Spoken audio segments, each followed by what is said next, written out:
Craig's not from Blackburn. He's fought an election here before. History tells us that he can't fight an election. He can't win the seat. Galloway said that Craig is an honourable man. He'll pack his bags and he'll go back to Edinburgh. Look, the situation and the plight of the Gazans, I don't think anybody can truly understand their sufferings and their pain. We should never remain silent because silence is a crime within itself. Again, I say this, I'm happy to stand down. I think I've got much more to lose than I have to gain, but my reward is elsewhere. He's standing on the back of Gaza, but he could have stood on the back of Gaza in Edinburgh. It's truly dirty, I'll tell you that now. I will certainly vote towards making the NHS a better system, a better organisation. I'm proud. I'm proud with the record. I'm proud with the movement and the momentum that we created within Blackburn. If we both stand and we both lose, I'm going to take the flak for it. But whereas Craig is just going to be off to Edinburgh or back to Greece. I mean, we're already in shackles. Every child deserves a good education.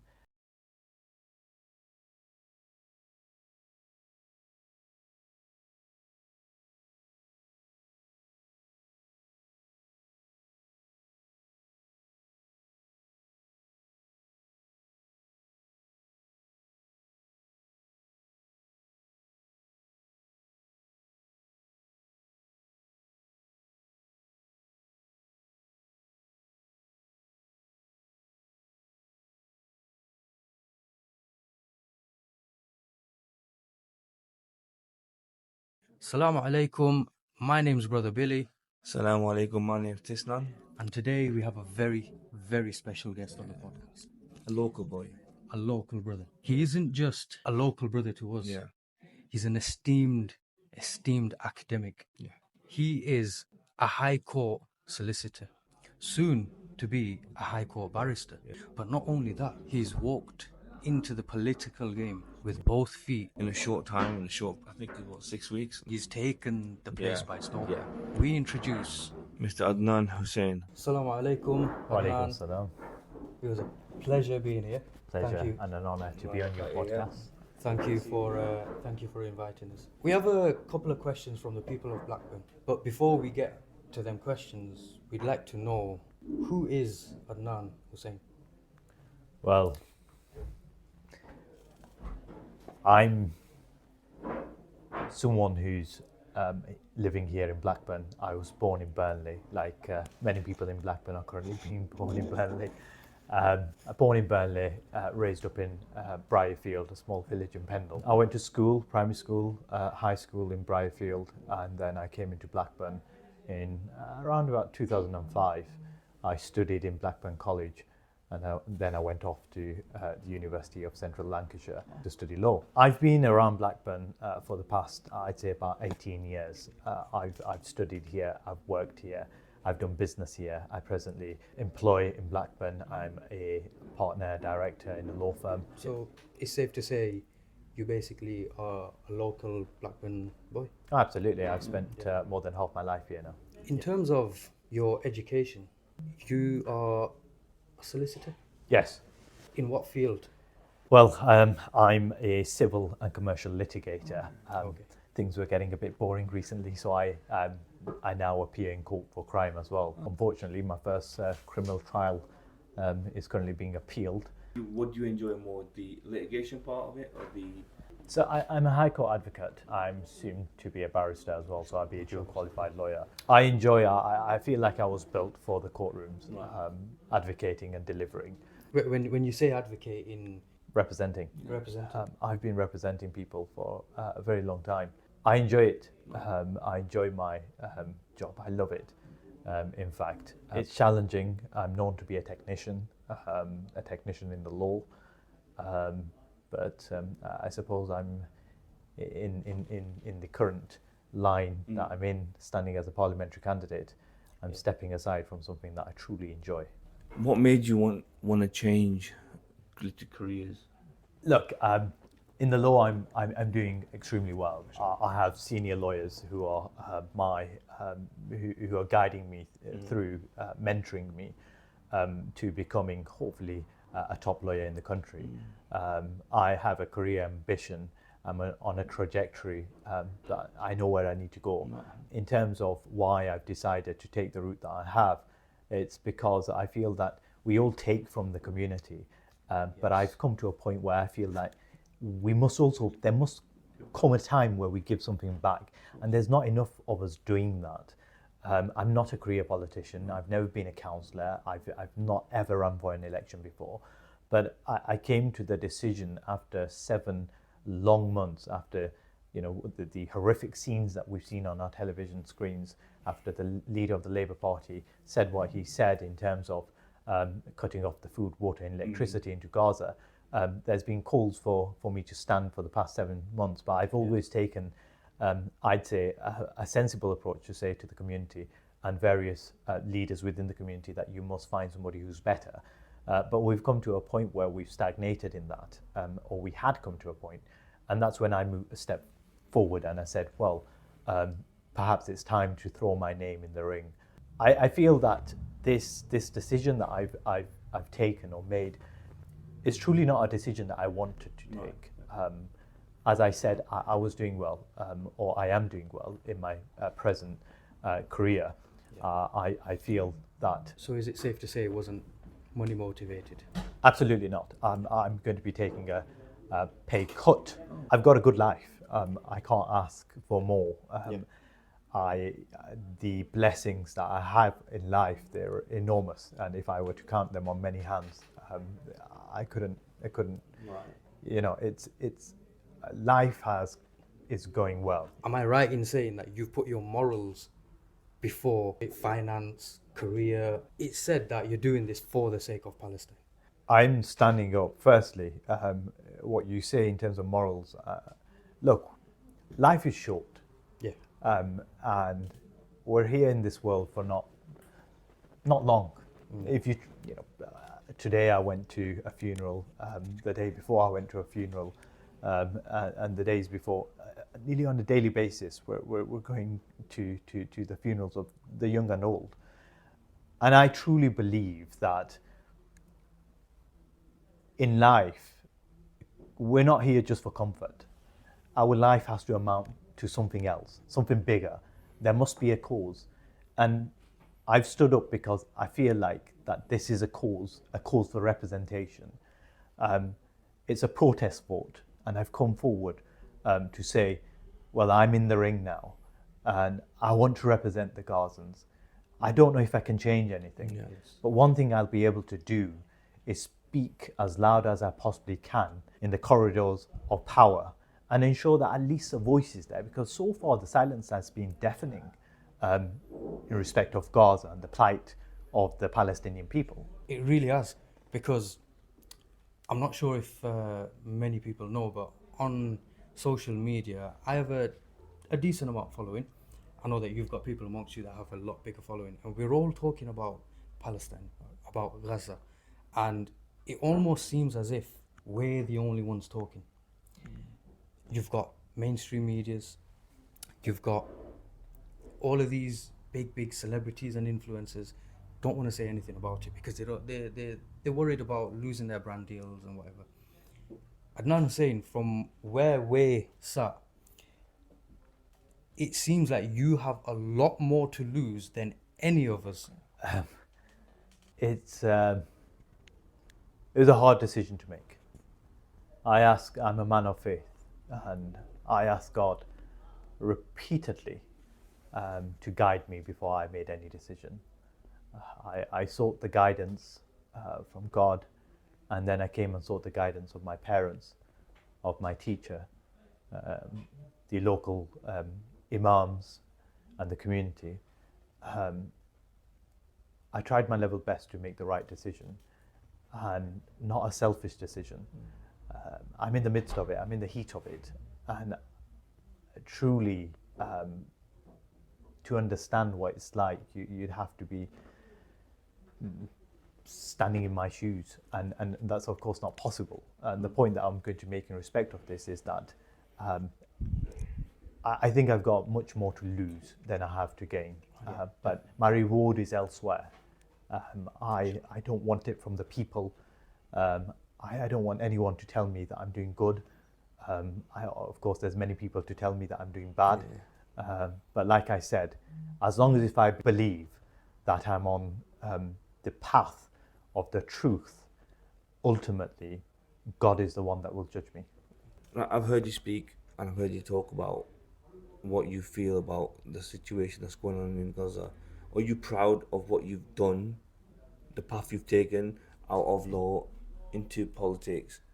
Look, the situation and the plight of the Gazans, I don't think anybody can truly understand their sufferings and their pain than us. We have the bond of faith with them people. And when we see them massacred on a daily basis, it's painful, to say the least. I think we're all suffering from some form of psychological effects. It's extremely difficult to see the children of Gaza being blown up to bits, massacred in the way that they are doing.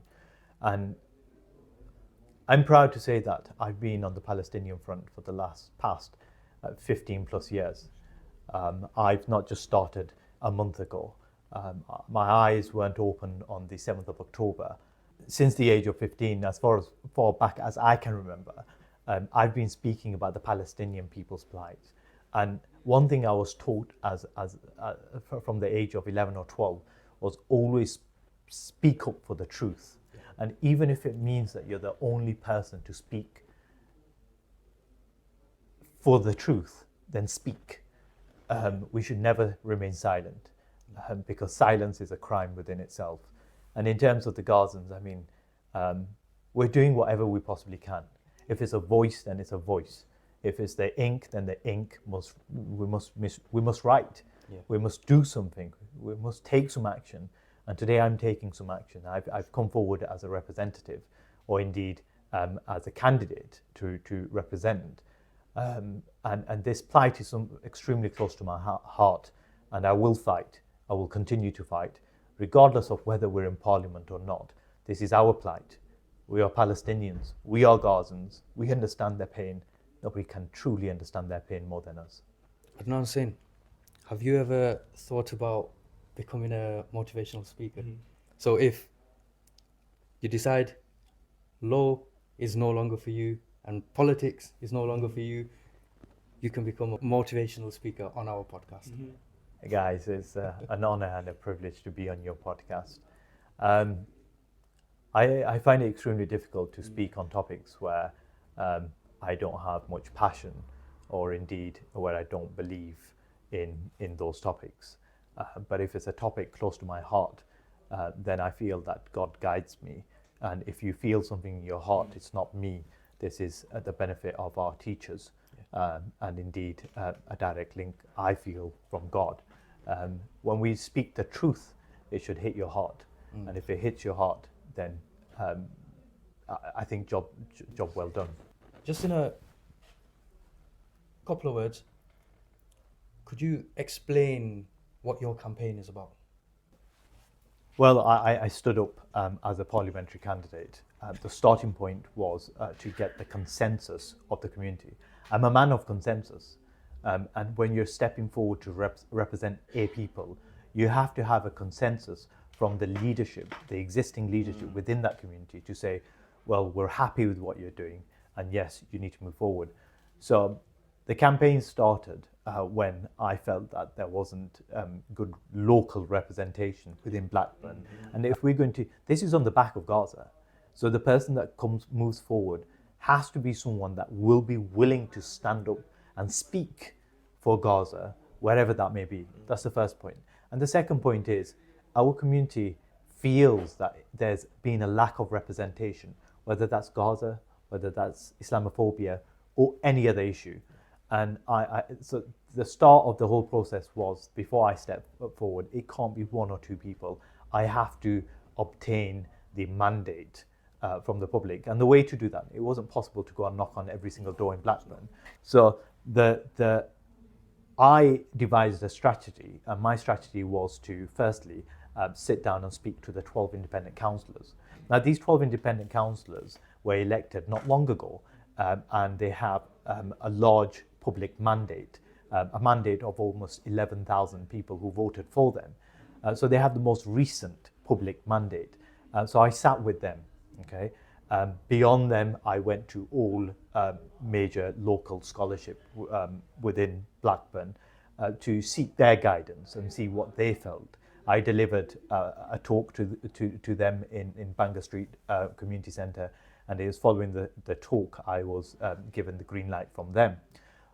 Not just that, there was members of the Indigenous community that I met, spoke to, took their guidance, took their counsel, and having compiled all these the thoughts or the views of all these people, I felt that the mandate was there for me to stand. And this is where the campaign began. And of course, you've probably got further questions in terms of how we got there. Yeah. And I'm more than happy to answer them. I'm an open book in that respect. Yeah, so then the campaign began, and the campaign's been that I'm a local lad who's going to represent the community.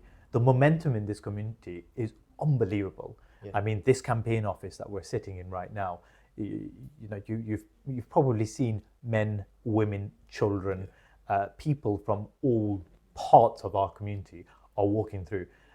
And you know what I say? We've already won, because our community has been so divided. It has been so divided in the past 18 years that I've known this community. For the first time ever, we're moving people. This has become a movement, and win or lose. We have to keep this momentum going. And one thing is, I feel regardless of what happens on the election day, what we've got here is something that has to continue. When I was speaking to one of your campaign managers, he said to me this one thing: Adnan is here to pave the way for future young politicians that want to come in to politics and that are scared, because let's be real, there's a stigma within politics. Don't go into politics. It's dirty. It's this. It's that. Truly dirty. Yeah. I'll tell you that now. And it puts a lot of people off. And I feel like it only takes one person to make that change within our youngsters. Slowly we'll start seeing, inshallah, more youngsters coming into politics. Look, I believe that politics has caused a division, and politics has been dirty, and it has certainly proven to me whilst running for the parliamentary seat how dirty it is. Our communities are riddled with misinformation. We have people who are on the face of it want to be the most faithful people ever, but these same people are playing dirty. And to what end? To what benefit? I mean, at the start of this podcast, I said we're not going to be here for long. I asked these same people, are you truly on the truth? What trajectory are you running on? And by me standing today, if I'm going to be the sacrificial lamb, then so be it. What I want to happen in the near future is for young people like yourselves to take over. I want you guys to come forward. I want our youngsters to think, well, he did it. It's possible. Representation has to move along. It can't be stuck, with a certain generation. It can't be stuck with people who can't represent. And for much of the ills that we have in our society, and for much of the issues that we have within our society, it can be said that we don't have true leadership. Leaders are a reflection of the community. And the second we have true, good, eloquent, honest leaders in place, that can change an entire community. It can change towns. It can change countries. So I'm standing up because I feel that if we want change, then we have to fight for it. And this fight isn't mine. This is your fight. This is our fight. We need to get our youngsters out to say that this guy's standing for you. He's standing for your futures. I want people to be able to speak as loud as they possibly can when there's an opportunity, when there's a need. And as individuals, we can speak as loud as we want in our own homes, but until you're in the seats or places of representation, your speech won't make any effect. When it comes to representation, whether that's leading prayer in the mosque or the church or wherever, you want the best person to lead you. And this is ultimate representation. The person who's going to represent the entire community has to be the best from amongst us. Now, I'm not saying I'm the best, but I'm saying that perhaps I am the best that's come from amongst us, that's come forward. Yeah. And I pray to God that someone better than me will come forward. And I pray to God that someone younger, someone who's educated, energetic, who worries and cares for his community or her community. So, as long as I can remember, when I was like 13, 14, we've always had politicians that are older, right? I've never related to them. This is the first time that I've seen your videos online and stuff, and I can relate with someone like you because we're in similar in age, and I've always wanted someone to represent us, that's our age, and that can relate to the kids and the teens and the late 20s who can defend them and speak for them. No, as I was growing older, I felt the same. I tried to break barriers down, and when we were breaking barriers down, there wasn't many people with us. But I felt that people of my age range were the only people that were with me. Look, sometimes you have to go through hardship in order to pave the way for others. I feel I'm going through a hardship, I truly am. Yeah. But if that's going to pave the way for our future generations, if that's going to mean that we change the status quo in terms of representation and the type and quality of people that are coming forward, then I feel that's a job well done. I feel that I've achieved something. So, as I said once again, to all your viewers, I need young people to come out in their masses. Yeah. And truly they are coming out, but we need more. We need a lot more, because this is a movement that we're creating for your futures. We have a few questions. Now, before we get to the controversial questions, we want to ask you a few questions about Blackburn. Well, make sure they're harsh. Adnan Hussain, what do you plan to deliver that's different for Blackburn as opposed to the previous Labour candidates? Well, as a kid, I used to come into Blackburn. My father's an electrical engineer, and he used to work here in Blackburn. That's we're both electrical engineers. Really? Yeah. Brilliant. Well, you'll be able to have some good conversations with my dad then, if you meet him. He sometimes pops around to the campaign office. But yeah, we used to come into Blackburn, and it was a thriving town, a thriving economy. I remember the theatre in King George's Home. It was brilliant, and we used to come and enjoy ourselves as children. But from then to now, the town has stagnated, and we've got to break this stagnation. We've got to explore the reasons for why the town has stagnated. And one of the primary reasons that I think the town has stagnated is because there's a huge amount of division and segregation within our town. There's communities living in Blackburn, living parallel lives. Well, I remember that there was youth clubs all across Blackburn. There was leisure centres. There was a thriving nightlife in Blackburn. For the non-Muslim community, the pubs were an important part of life. The town was a thriving town, parks, and I can go on, the list goes on.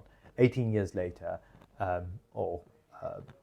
there's the youth clubs or the youth centres have been closed down, leisure centres have been closed down, the parks are a mess. The town centre, businesses are just packing up and leaving. I feel that there's an issue, and we've got to address the issue. And I think one of the ways to address this issue is to look at the issue of segregation. I think that's number one. And it's not for individuals to attempt to try to sort this or resolve this issue. It's got to come from the top. I feel politics have played our communities. People are living in fear of the other, and there hasn't truly been any effort from the top in order to integrate communities. In fact, there's not been a willingness to accept that there is a problem. I'm saying there is a problem. It needs to be addressed. And if I become the next Member of Parliament for Blackburn, I do know this, that I will try to start with the issue of segregation in Blackburn, because I've met people in Mill Hill and they have the same sentiments as people in the Asian areas. So both the indigenous areas and the Asian areas, we have the same issues, and we all agree that segregation is an issue. And with segregation, you can't have a thriving business or businesses. Well, we need to break down barriers and build bridges. And this in turn will mean that we'll see more business, more opportunity. Small businesses need to get into Blackburn. We've got the creativity, we've got the ability. Rather than people like yourselves study hard, become electrical engineers and move to another town or city or move out, it's time that you stayed in the town and make something of it. And you prosper within this town. And the only way we can do that is if we support our youngsters and we support small businesses. I'm all up for that. I own a small business. I employ in this town. I know what the difficulties are. Small businesses need support, and that's the support that I'll be pushing for. Adnan, there's a number of issues that the normal person would want to know. How are you going to tackle these particular issues? So we're talking about things like NHS waiting times. I just know myself. Seeing a doctor is like seeing impossible. I mean, if you want to go, especially if we work full time, you cannot see the doctor. No, you can't. So we've got NHS waiting time. We've got even something as simple as A&E waiting time. Yes. How would you tackle the NHS problems? Well, look, each time I've needed a GP, it's been impossible to get through. Yeah. So I understand the frustration. Out of protest, I think I deregistered. Perhaps that's not a wise move, but that's what I've done. In terms of the hospitals, I was with my granddad not long ago, waiting in the corridors for over 20 hours before he found a bed. It's a massive issue. Yeah. It is an issue, but this is a national issue. This isn't an issue that's solely within Blackburn. What I will do, if I move forward or if I'm elected as your next parliamentary candidate, I will certainly vote towards making the NHS a better system, a better organisation, an organisation that isn't broken, an organisation that is funded better. In fact, just going back onto the Gaza question, I say that we stop funding wars, stop spending billions in perhaps wars that are not our problem or wars that will explode in our faces. It's high time that we spent money on our people who are struggling here at home. You know, we can't afford to build a school or a hospital. Is it not time that we focused on our people? Because if we were, you know, as a country, we supported the aggressor against Gaza, we rather not be supporting the aggressor. Instead, we rather be supporting our people at home. That's it, and that's something that resonates throughout a lot of us, because we've just seen, you know, recently in the last couple of years, hundreds of millions, if not billions, being sent to places like Ukraine, where that money, even half of that money, could have been invested into the NHS. Yeah. And if it was, there would be, and I can say this wholeheartedly, a lot less deaths within the NHS. I mean, I know a number of people in my own family that have, through the negligence of the NHS, we've lost. So it's quite refreshing to hear you say that you would. Well, there's another point. Sorry for interrupting. You know, we've spoke about funding. Rather than being the people or a country that stokes the flames of war, is it not high time that we became the peacemakers? And if we became the peacemakers in our foreign policy, then we wouldn't have the guilt that we have in having supported the aggressor, the Israeli government massacre our brothers and sisters in Gaza. But then also, if we look back just a few years ago in Afghanistan, when we came out of Afghanistan, we put the same people that we went in to take out, we put them back into power. And when we came out on a single day, if I recall this correctly, we took over 25,000 refugees from Afghanistan because we were legally and morally obliged to do so. Yeah. We've got a crisis, a housing crisis, an NHS crisis. We've got a crisis on every front in this country. So I say that it's high time that we began to think about, consider our people at home. If we continue with stoking the flames of war, then the immigration crisis is not going to be solved. This is the truth. Rather than picking on people who are powerless, who are weak, like the immigrants, is it not time that we ask the real questions as to why we're in this trouble? Because prior to the war in Afghanistan and Iraq, I don't recall people trying to get into the UK. Of course, if you go into wars that are not your concern, and destroy people's homes and they become displaced, then same people need to find a home, and they're going to find the most safest home. And if that's the UK, then I believe they have a right to do that. It's like the UK is creating refugees and then doesn't really want to bring them in. Nobody wants to leave their home. Nobody. Everybody's happy with their own home. But when you interfere and meddle with another person's country or their home, and they become displaced, then you can't blame them for finding a better home. And if that better home becomes the UK, then yeah. Past, I'd say 5-10 years-ish or so, our crime rates have like shot up. There's a lot more youth. Like you said, we don't have the time, we don't have the places for children to go like we did. So now they're putting their energy into the things that are wrong, i.e. drugs, alcohol, just robberies. And if you were elected, would you put more pressure, would you put more effort into bettering the situation that the kids are going through? Well, absolutely. We need to find the issue or the issues, the reason for why we're going through this, and the honest answer is poverty. Poverty is a driver towards high crime, and we've got to begin seriously considering how we can reduce poverty, and if we start tackling poverty and supporting the disadvantaged, then perhaps, and showing them a way out. And what is the way out? The way out is education, the way out is a career, and so on and so forth. But the only way that we can do this is if we get serious and properly consider what the issues are. Crime is truly driven by issues of poverty. When people are hand to mouth, then of course there's gonna be a spike of theft and so on and so forth. The answer is simple. We need to tackle poverty.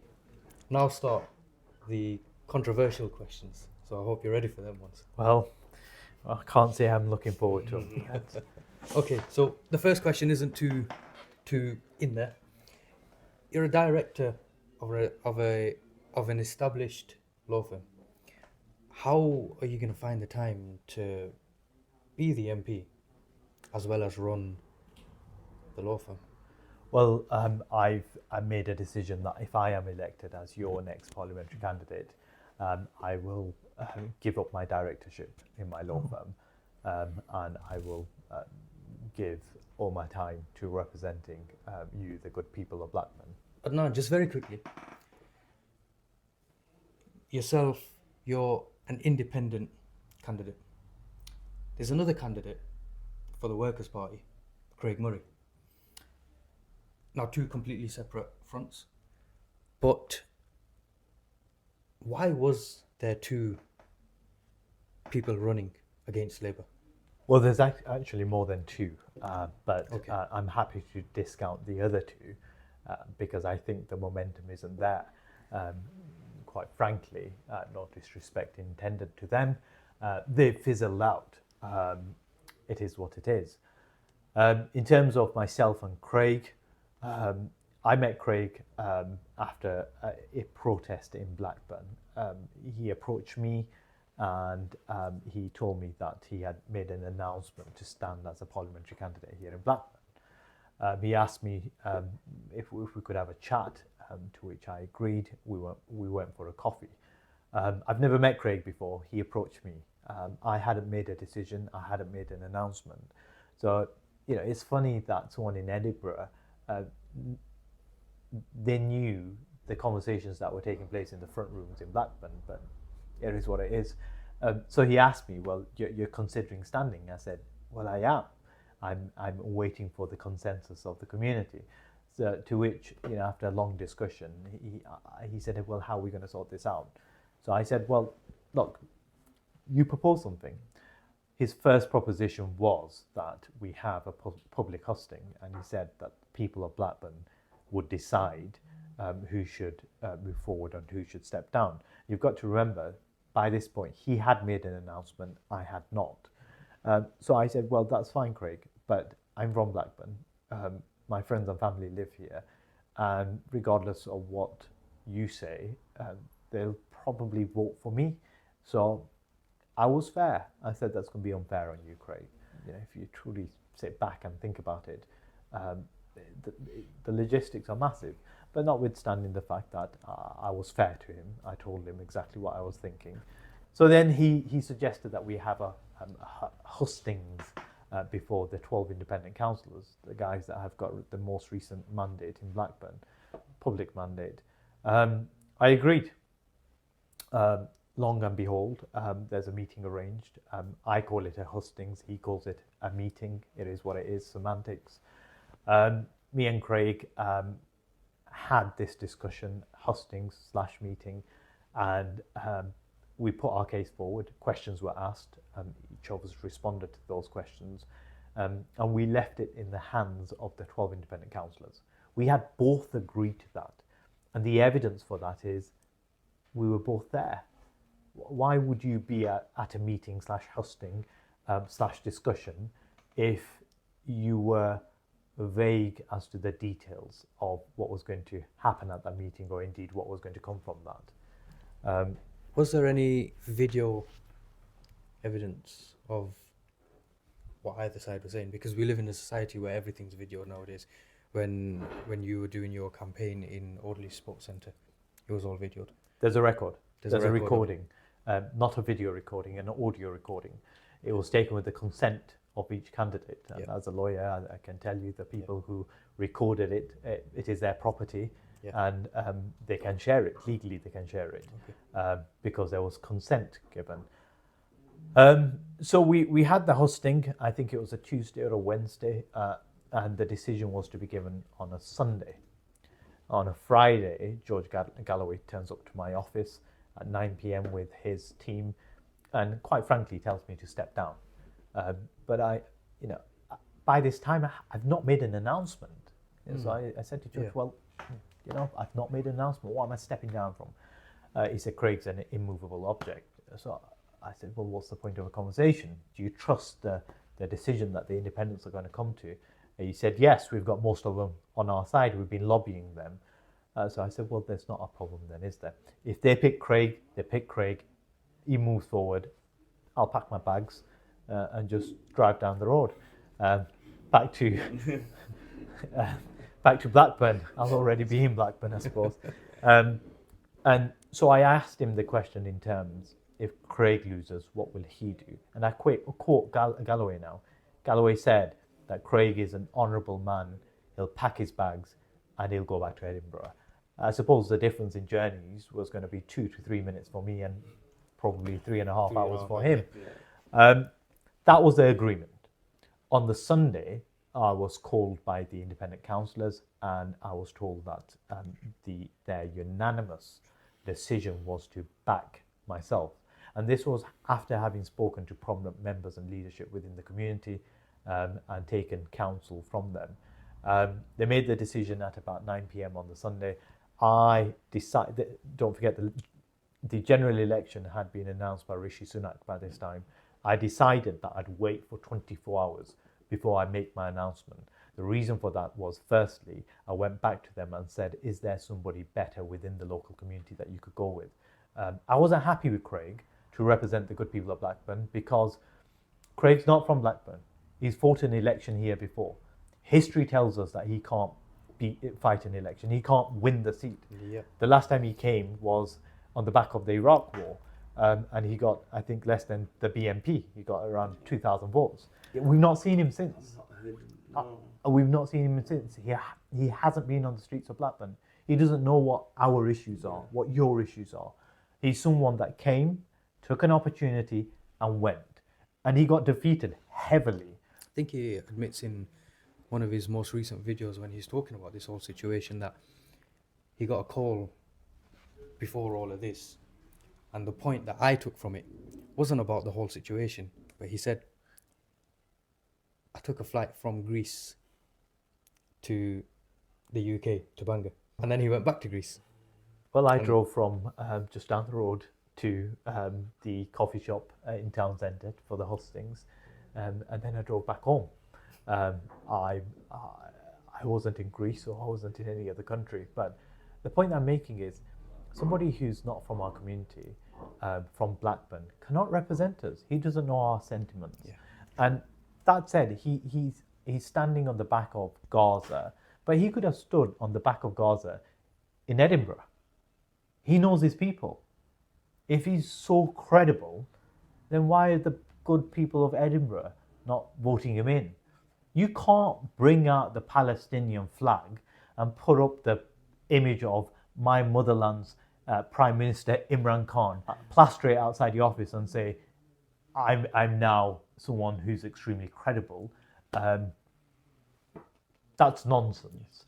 And the point that I was going to make is, it doesn't matter who you know. You're not representing anyone else. You're not representing Edinburgh or Greece or Pakistan or London, from where Low Key is. You're representing the people of Blackburn. You don't understand the issues. You don't understand the people. And you can't shout, you can't say that you're here for Gaza, because the pain for Gaza is within every single one of us. Am I right in saying that you were one of the founders of Drive for Justice? I was the founder of Drive The for founder. Justice. Yes. Okay.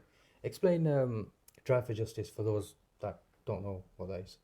Well, in July 2014, the aggression and oppression that the Gazans suffer on an almost daily basis intensified, and it was Ramadan during that time. I still remember it. And we all felt that what's going on is wrong, and we came across the mainstream media. The BBC were reporting it or underreporting it, misreporting the statistics, the deaths, and so on and so forth. So myself, along with my friends, my family, we made a decision that we're going to do something, and I decided that we're going to set up Drive for Justice. The idea behind Drive for Justice, the concept at the time, was we're going to have a massive convoy, and it turns out to be Northwest's biggest convoy ever. We all gathered outside Corporation Park in Blackburn on the 12th of July. On the 12th of July, 2014, the Blackburn was mad. The convoy was huge. I remember at that time, Naj Shah, who's currently a Labour MP, she organised the convoy from Bradford into Manchester. So the idea was to drive from all these different areas into Salford Quays, outside the BBC. So there's people coming from Bradford, Rochdale, Oldham, Bolton. We took the main convoy from Blackburn, Burnley, Nelson, Briarfield, Accrington. And I remember seeing the police a few nights before and saying, look, we're going to need some police escort. And they said, well, no, we're not going to do that for you, because we only do that if the Queen is around. Well, I said, all right, okay, not a problem. But it was a huge success. The motorway was chocker. And I remember I got to Salford Quays outside the BBC's officers there, and I got onto the stage, and we had a comms car, and the comms car had all the equipment that we required for the demonstration. And I was there, stood without a mic, and then ringing the guys saying, "Where the hell are you?" And they said, "Well, we're still outside Corporation Park. We're stuck." So Is that how long the I was on stage and they were still in Blackburn. It was a huge success. It was a massive success, and the idea behind it was to put pressure on the media, on the BBC. I mean, we came out with a tagline back then: biased broadcasting, whatever. We felt that their broadcasting was biased, and that's the reason for why we made the decision that we did. Now that's like 10 years ago. I was 24 at the time, and I felt it was a huge success. We had big names come in: Ajmal Masoor, who's now standing as an independent down south. Mohammed Shafiq, a good friend of mine, who's on British Muslim TV. Lauren Booth, the sister-in-law of Tony Blair, and many others. It was a success, and the organisation developed from there, and we came to a point. I mean, I remember a week later. So we used to have snap demonstrations, so never planned. It's almost like, oh well, spur of the moment. Spur of the moment. Let's go. So a week later, there was a protest in Bradford, in the square there, and I thought, right, okay, let's put it on social media. Convoy to Bradford. So we drove out of Blackburn, but as soon as we hit the motorway, we looked back and there was well over 150 vehicles. So I got a call on my mobile phone. It was a private number. I answered it, and it was West Yorkshire Police. So we got onto the M62, and they said, "We want you to stop at a service station just past Halifax, I think it was, and we want to help you." So, I didn't know if they were going to arrest us. I didn't know what they were going to do or say. So I took the gamble. We stopped at the next service station, and there was, I think, 7 or 8 police motorbikes ready to escort us.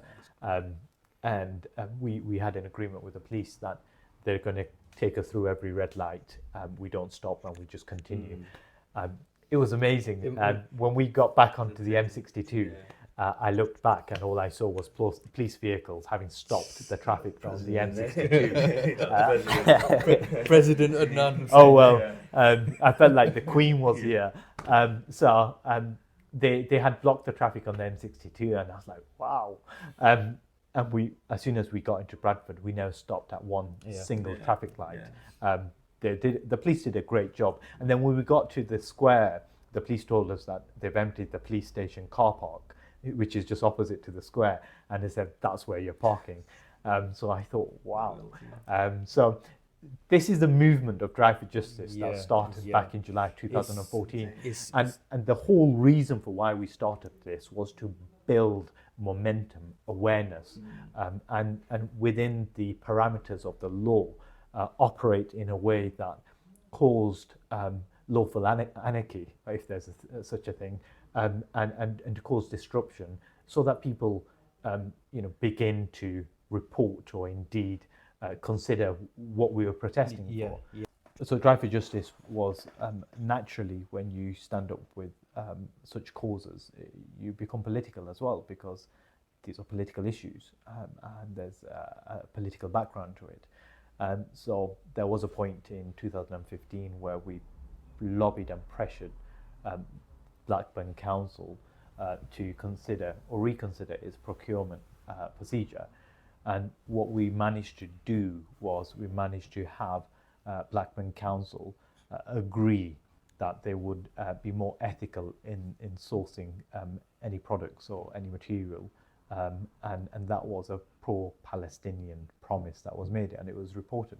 So without giving you too many details about what we did and boring you, I suppose the movement was big, and it wasn't just demonstrating. It was putting on, it was putting pressure on companies, on councils, on local government, and that was huge. It hit national media. Well, I'm proud. I'm proud with the record. I'm proud with the movement and the momentum that we created within Blackburn. I'm proud to say that we inspired many people towards the Palestinian cause, The other day I was walking in Blackburn town centre and I bumped into an old friend Yasin who was there with us right from the beginning, and today he's running Friends of Al-Aqsa here in Blackburn. The point that I'm trying to make is I'm here as a vehicle. Use me. Use me for the cause. I'm willing to be used for the cause. And if it means that we inspire people to speak the truth, to stand with the truth, then I think that's job done. And like as I said, and I keep on repeating, this is truly for my own soul. It's not there to try to impress anybody. So we've just had some breaking news in the last 4 or 5 hours. Craig Murray is potentially stepping down as a potential candidate for MP in Blackburn. Now, what do you think about this, and how does it affect your campaign? Well, I've already given you a narrative as to what's gone on. There was an agreement. The agreement has not been adhered to. In terms of Craig Murray potentially standing down, it's a democracy, and everybody has a right to take a stance. It's his right. If he thinks he's doing the right thing, then it's for him to make that decision. In terms of coming to a decision in respect of trying to avoid the splitting of votes, I was invited to a meeting here in Blackburn by various stakeholders to try to come to an agreement. And we spent, we worked throughout the early hours of the morning, in fact, to try to come to some kind of an amicable agreement. But Craig was stubborn. And one of the questions that was raised... Sorry, was this recently? This was last night. Last night? Yes. Right, okay. So one of the questions, or indeed, it wasn't a question, one of the comments that were made by the host in this, it was a private meeting, and the details of this meeting were not to be released, but given that George Galloway has recently, only a few hours ago, alluded to this meeting, I think the agreement's been broken. So it's only fair that I put forward my version of events. There were people there. There was no record made of the meeting. There was an agreement not to make any recordings, but the meeting was witnessed by prominent members of this community. And within that meeting, the comment that was made was to say, well, if you both move forward, then you're going to get a lot of flack from the community on the 4th or the 5th of July. And I said, you see, that's the unfair bit. Whereas Craig is just going to be off to Edinburgh or back to Greece. And I quote him. This is what he said. He said, well, the loss isn't going to affect my name. I'm an international figure. And he said, if anything, this increases my profile. I was shocked by his response. In fact, I'm still shocked. This isn't about names, and this isn't about profiles. This is about the truth. So if he thinks, or if Craig thinks that his profile is being raised, then I truly think he needs to reflect on what he's doing here. Because if anything, I'm not claiming to be a big name.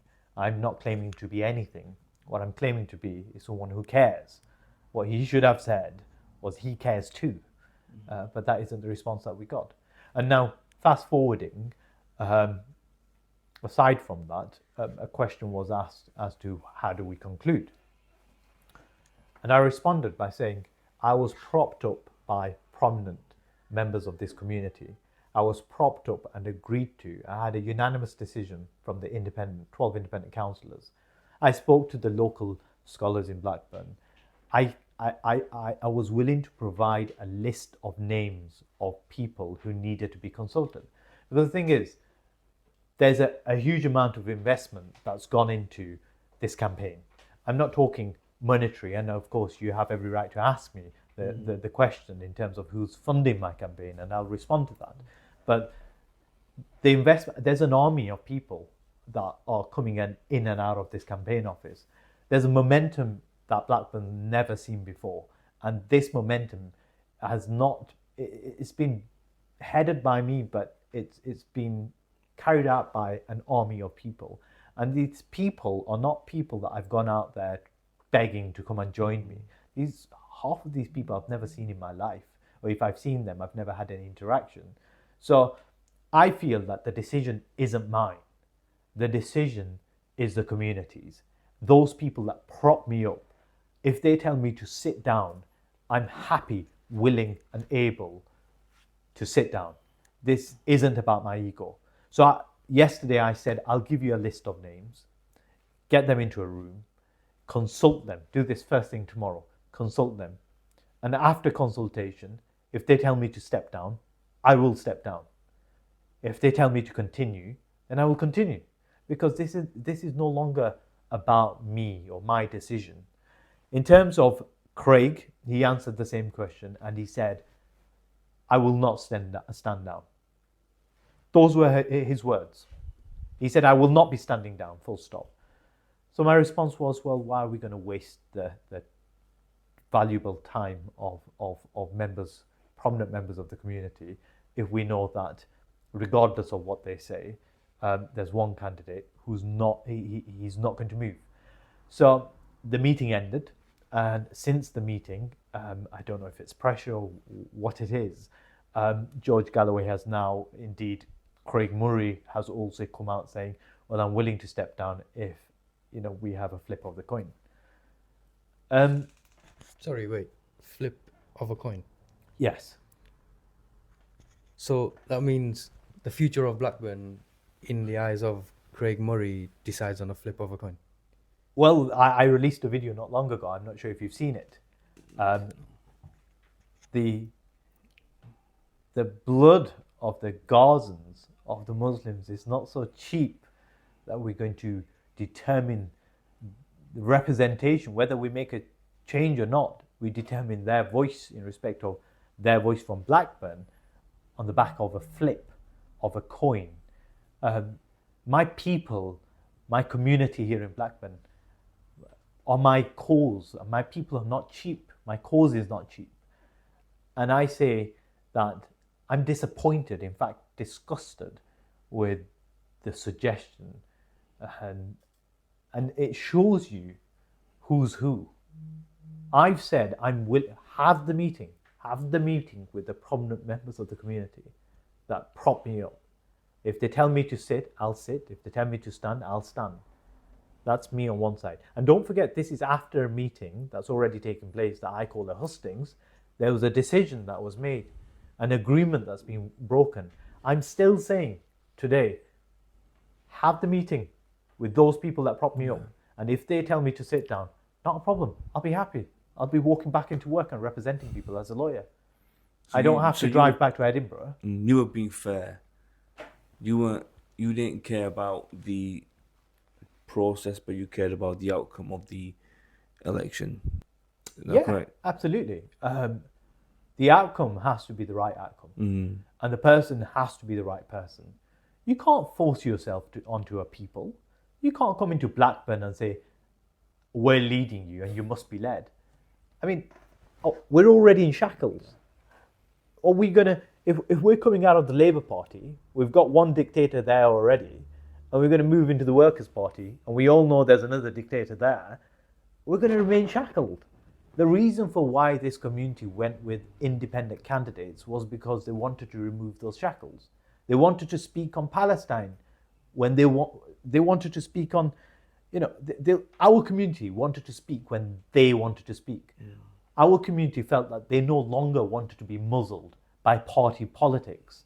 And whether it's Palestine or Syria or any other conflict, our people, our community will speak. Now, if we're shackled with the Labour Party in terms of Palestine, are we going to be shackled when it comes to Bosnia or Syria because we've got a leader there who has certain views? The point I'm trying to make is I feel that the decision that we take, or indeed make, will forever follow us. This decision is being written down in history, the decision of the people of Blackburn. Again, I say this, I'm happy to stand down. I'm happy to continue with my life as it was before this. But ultimately, it's not a decision for to be taken on the back of a flip of a coin. Absolutely. This is a decision that has to carefully be taken by the members of our community, prominent members of our community. There has to be some true, there has to be a true process to it. As I said, our cause is not so cheap, so don't make it so cheap. Yeah. Adnan Hussain, thank you for answering our questions. We have a few, not many, a few questions from just a few people on social media. Are you happy answering them? Absolutely, why Yeah. not? I'm an That's- open book. Yeah. So we've got someone called Naeem Crouchy. He says, here's a couple of questions from someone who doesn't know who to vote. In a couple of words, why should we vote for you?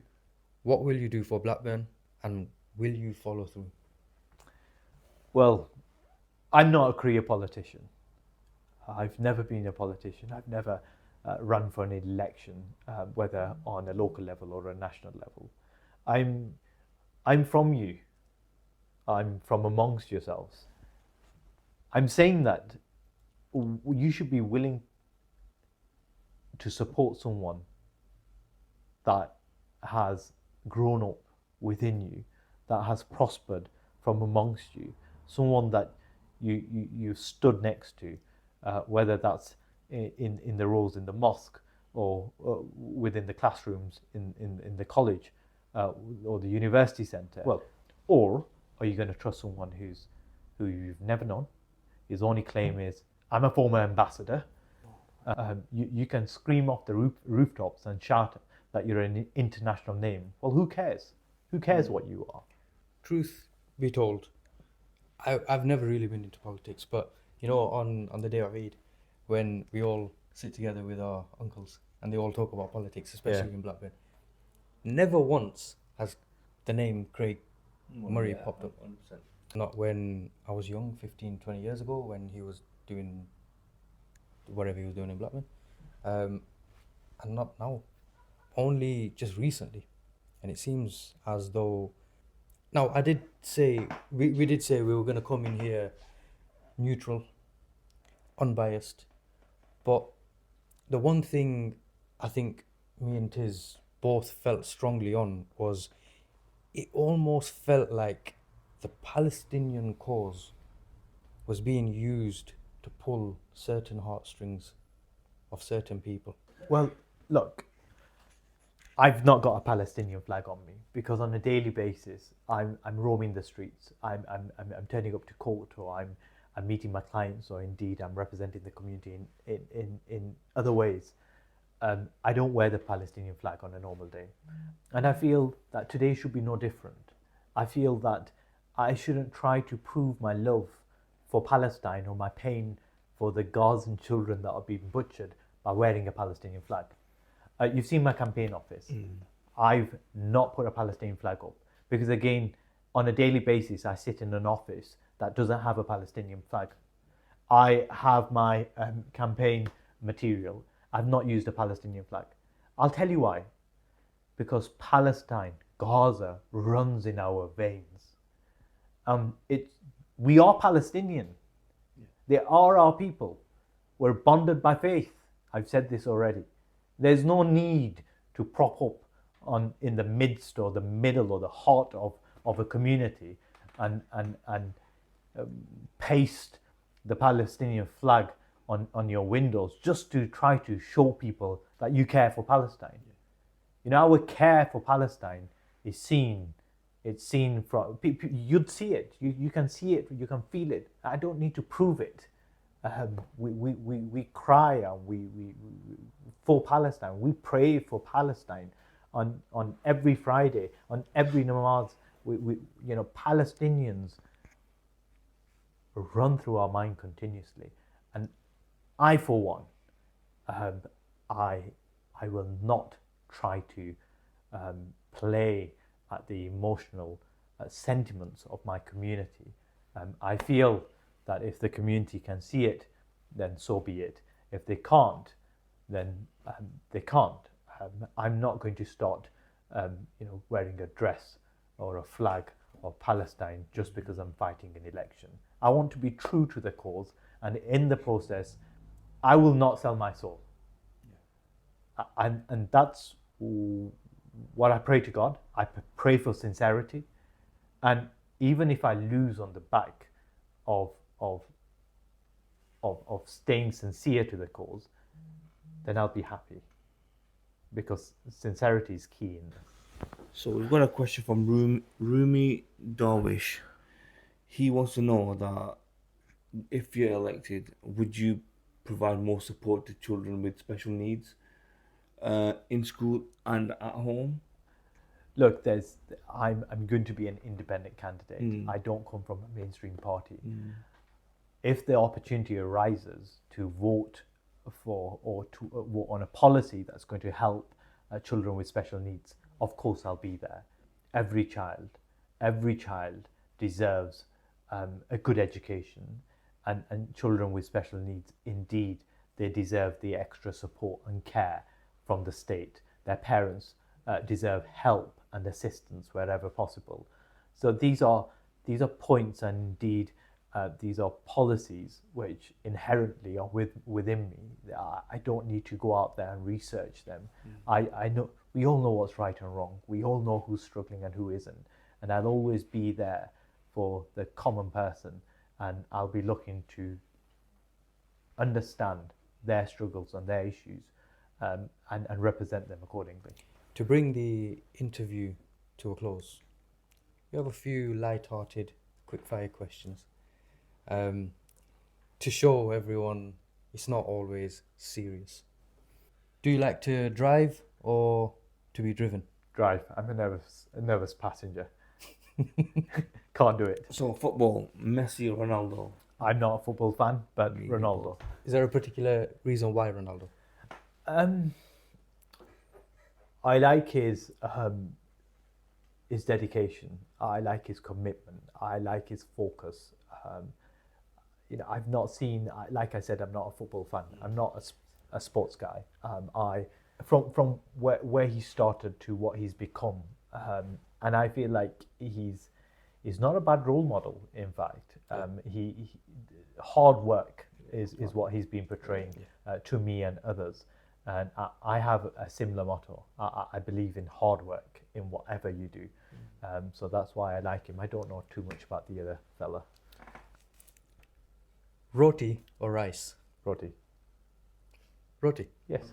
Well, if there's rice there as well, I'm a guy that mixes everything in. So what I do is I'll get one spoon of rice and I'll put it in my salad, and I'll get my roti and I'll have got. And anybody who's sitting there, anyone who's sitting around, they'll think, "One weird guy," right?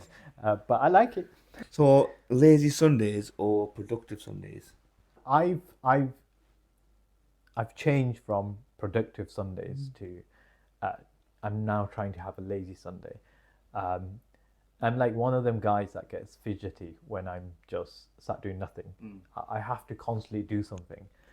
It's not good for the mind, I know, but it might be a case that I'm thinking about. It might be a cause that I'm considering. So my lazy Sundays, what they've become, are still quite productive in the sense that I like talking to myself, not out loud, but the mind, is always it's ticking. So I feel like whilst I'm having a lazy Sunday, it's also quite productive.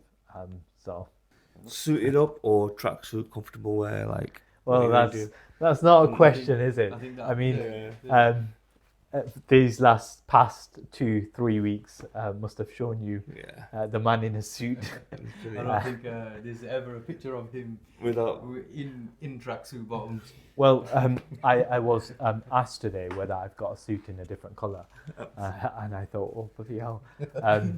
I'm a guy that likes to wear black. The most that I'll do is wear a white shirt. So I feel like colours have a big impact on your personality, and if I'm wearing a different or a light colour, I lose confidence. And plus I don't like looking too vibrant. Yeah. Last one. Will England be bringing it home? Inshallah. Look, I'm not a football fan, but where we can support our own, Football is one of those things when the country's playing. It raises the people. There's a good atmosphere, especially when there's good weather. Unity. So I like that. I like it when people are happy and when we've all got something to celebrate about. I mean, football brings harmony within a community. When we win, when we lose, it's a different matter entirely. Adnan Hussain, it's been a pleasure. It's been my honour to meet you. Thank you for coming. Thank you. Thank you for having me. Thank you for inviting us. Yeah, All the best with your campaign. All the best with your podcast. I hope. Thank you very much. I hope we're on together sometime soon. Inshallah. And from us, Assalamu alaikum.